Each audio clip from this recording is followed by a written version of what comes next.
طبعا اللي حصل بقى قبل المباراه ان لعيبه النادي الاهلي اجتمعوا واتكلموا ان تورب مدير فني لا يصلح لتدريب الاهلي. مدير فني كل ما اللعيبه بتسمع كلامه بيخسروا، كل ما اللعيبه بيسمعوا كلامه يعني بيتبهدلوا. واخرها طبعا مباراه بيراميدز اللي الاهلي خسر فيها زي النهارده بالظبط بثلاثيه مع الرأفه. عشان كده قال لك بقى ابعدوا ترب، اعزلوا ترب.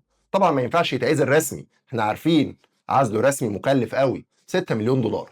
ده اللي عملته لعيبه النادي الاهلي، وقرروا فرق بينهم وبين بعض بالتنسيق مع عادل مصطفى مدرب الفريق. عزل ترب، ابعد يا ترب، خليك على جنب. انت المدير الفني قدام الناس، انت اللي واقف على الخط ومتخيلين الناس كلها ان انت اللي بتتكلم وان انت اللي بتدير الفريق، ولكن الكلام اللي هتقوله من هنا هنطلعه من هنا. اي تعليمات هتقولها تقريبا هنعمل عكسها. وعلى فكره الكلام ده مش هزار. طاهر محمد طاهر بالهدف الشهير اللي احرزه في الدقيقه 90، عايز اقول لكم ان طاهر محمد طاهر كان ترب بيقول له اوعى تخش في العمق، خليك على الاطراف. الراجل ما سمعش كلامه ودخل في العمق وجاب جون في الدقيقه 90 وكسب الاهلي 3 نقاط مهمه جدا جدا في سباق بطوله الدوري العام قبل كده. حصل برضو النهارده في ماتش القمه ان كل اللعيبه ابتدوا يسمعوا ترب وما يسمعوش كلامه.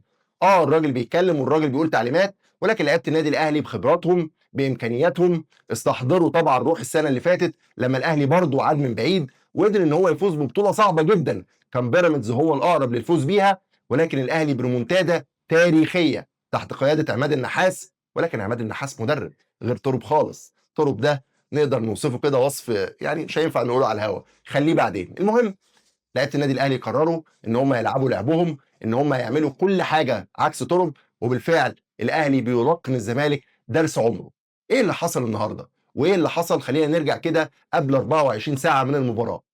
الاهلي ولاعيبه النادي الاهلي تعاهدوا على الفوز واكدوا ان دي البطوله الوحيده اللي في ايديهم. هم في ايديهم يكسبوا الزمالك، مش في ايديهم يكسبوا الدوري، مش في ايديهم يكونوا في مركز مؤهل لبطوله دوري ابطال افريقيا، بل وكمان المركز في بطوله الكونفدراليه مهدد. ولكن بعد خساره سيراميكا النهارده من المصري الموضوع اتسهل للنادي الاهلي، وبالتالي لعيبه النادي الاهلي يعني زي ما بيقولوا تعاهدوا على الفوز وقالوا ان هم لازم يعني يعملوا مباراه كبيره جدا، خصوصا ان الجمهور اللي ناس كتير كانت متخيله ان جمهور النادي الاهلي هيغزل فريقه. في ناس قالت لك مش هيجوا اساسا، وفي ناس قالت هيجوا ويشتموا الفريق، في ناس قالت هيجوا ومش هيشجعوا. كل ده ما حصلش. جمهور النادي الاهلي جه النهارده بالالاف زي جمهور الزمالك بالظبط في العدد، وجم وشجعوا ودعموا على الحلوه والمره معاه. ده مش شعار، دي حقيقه. وده اللي عمله جمهور النادي الاهلي النهارده مع فرقته، وقفوا معاه وقفه تاريخيه عشان الاهلي يفوز ب3 اهداف.